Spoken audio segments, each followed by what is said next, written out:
Bonjour Jean-Michel Bon, Couzet. Alors, votre série, la série que vous exposez aujourd'hui dans le cadre du bicentenaire de la photographie à Épinal, s'appelle Variations surjectives. Est-ce que vous pouvez nous éclairer sur le sens de ce titre? ça a commencé un petit peu par une blague dans ce débat qui concerne l'objectivité et la subjectivité de l'image. J'ai voulu me départir un petit peu de tout ça parce que ce que je présente moi n'a rien à voir avec une photographie ni objective ni subjective et penche plutôt vers le surréalisme. C'est ça, Donc j'ai rajouté le préfixe sur. pour indiquer qu'il y a, Voilà. il y a une petite voie Ouais. vers le... Ceci dit, quand on dit série variations surjectives, ici c'est une série, pour moi c'est la série des 3 tableaux. D'accord. Donc ici j'ai 3 séries. Ah, d'accord. D'accord. Mais ces séries ont quelque chose, vous avez peut-être 3, mais elles ont quand même beaucoup de choses en commun au niveau de la technique et de l'approche. Elles sont toutes basées sur la même technique, la même approche, c'est-à-dire des objets qui ont perdu leur identité Voilà, c'est ça.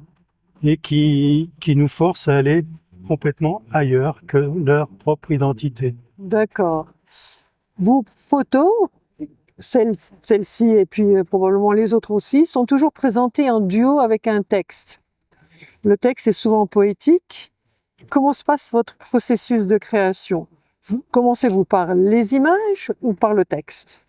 Non, je suis avant tout photographe, je me D'accord. balade, je trouve quelque chose qui m'interpelle, je photographie, ensuite j'en fais un tri, et quand je fais le tri, je vois qu'il y a quelque chose qui peut forcer, qu'il y a quelque chose derrière, quoi.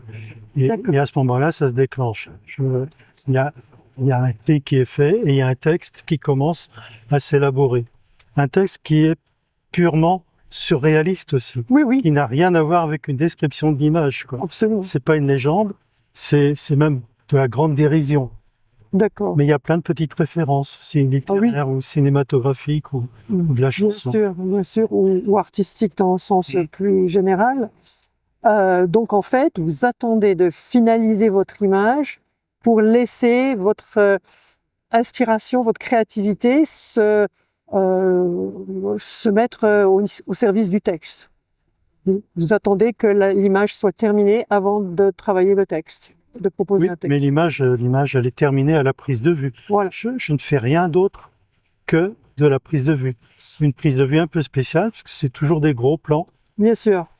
avec un ciel derrière. Vos photos sont très colorées. Elles utilisent une place importante. Il y a des contrastes très forts entre, par exemple, le bleu et le rouge.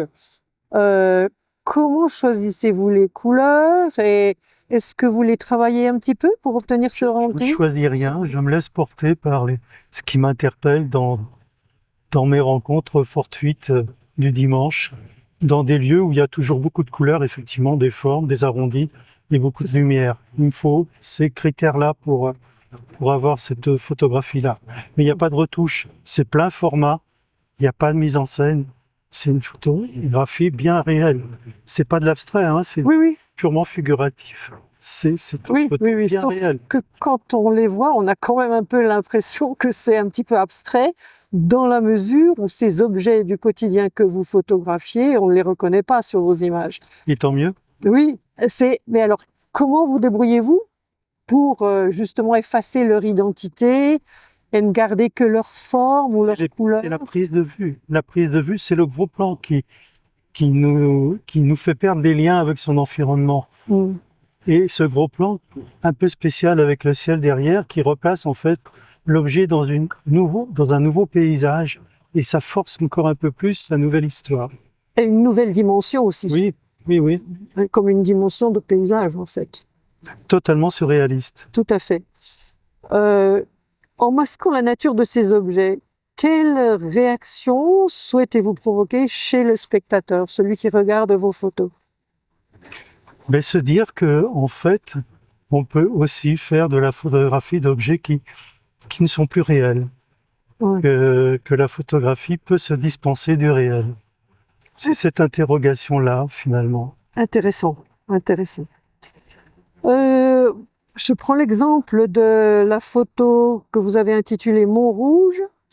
Elle évoque un voyage dans le désert et une vision presque onirique au niveau du texte. Alors, ce que j'aimerais savoir, c'est si ce paysage s'inspire d'un lieu réel ou d'une image mentale.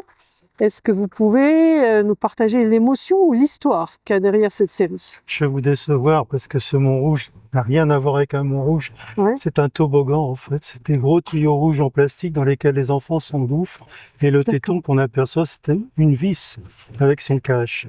Mais on imagine bien sûr tout à fait On autre peut chose. imaginer. Moi, j'ai écrit ce texte, le Montrouge, parce que je me suis dit ça peut être un Montrouge avec des connotations peut-être un petit peu érotiques. Il y a d'Albert Camus derrière avec le mythe de Sisyphe. Il y a Tout à Cap fait. de Vielle aussi. Oui, Voilà. tout à Mais fait. tout part en dérision en fait. Oui. Merci bien, Jean-Michel Pouzet, et puis je vous souhaite une excellente exposition. Merci.